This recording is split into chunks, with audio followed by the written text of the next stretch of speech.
ഇന്നേ നമുക്കൊരു തട്ടിക്കൂട്ടും മോരുകറി ആയാലോ.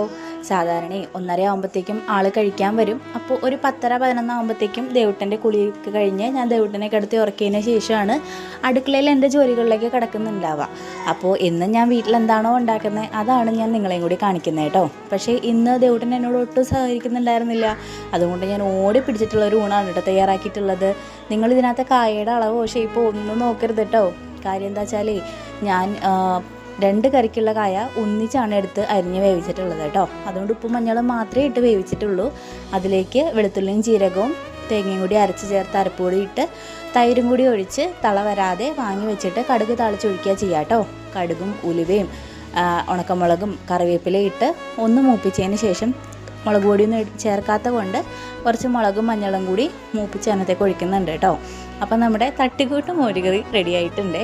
നിങ്ങൾ നിങ്ങളുടെ അളവിനും എരിവിനും ഒക്കെ അനുസരിച്ച് ഇതിനകത്ത് ഇൻഗ്രീഡിയൻസ് മാറ്റി ഉപയോഗിക്കണം കേട്ടോ.